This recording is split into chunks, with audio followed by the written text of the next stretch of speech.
Hey guys, welcome back to another banger YouTube video, and today we'll be talking about the Whiskey Rebellion. And no, it's not a rebellion with a bunch of drunk people.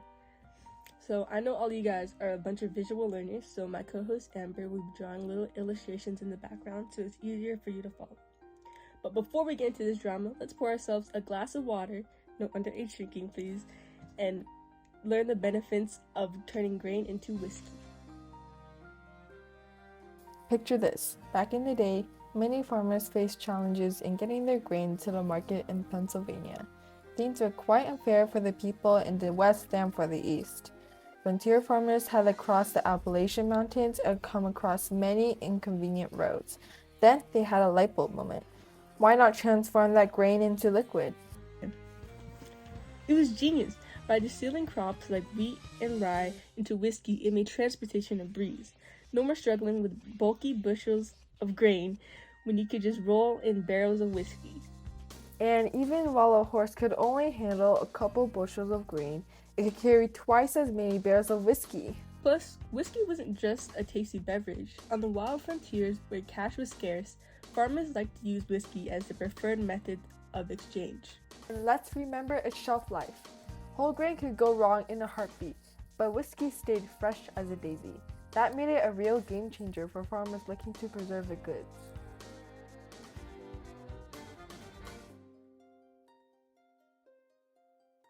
Now hold on, when there's whiskey, there's bound to be a rebellion. The cause of this rebellion was Alexander Hamilton's National Bank. You see, when this bank was first established, there was actually no money. Enter the Whiskey Rebellion of 1791 to 1794. Alexander Hamilton's excise tax on whiskey didn't sit too well with folks out west. The infamous whiskey tax was passed in 1791 in hopes of paying off the war debt the U.S. had gained during the Revolutionary War and raising revenue for the federal government. That's right, and the reason why this is such a controversial tax is because whiskey held lots of value to farmers. While big-time distillers out in the East could pass the buck to the customers, small-time producers out in the West were left holding the bag. And they weren't too happy about it. Tarring and feathering, beating tax collectors, burning down homes, things got downright rowdy.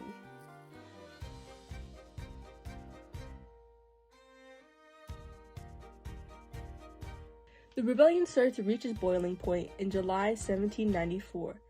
When the rebels started to get a little too serious. For example, our friend David Bradford was threatening an armed attack with nearly 7,000 men on Pittsburgh. However, Hamilton urged the president at the time, George Washington, to step in and enforce the law.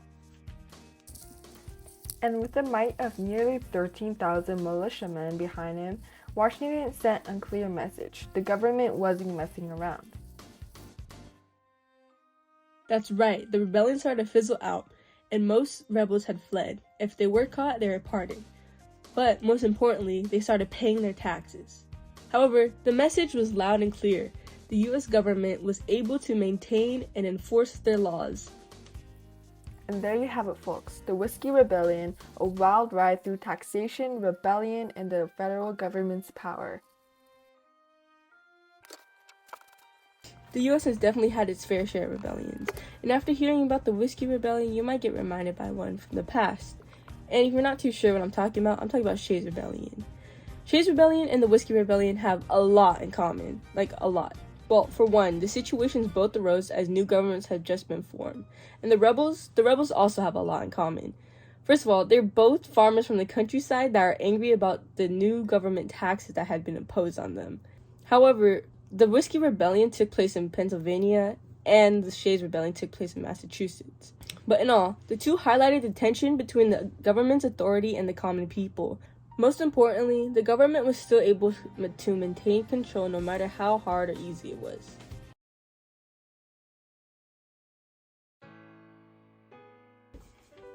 Thank you so much for watching this little YouTube video we made. If you enjoyed, please hit the like button, subscribe, and comment below what you think. Anyways, I'll see you in the next one.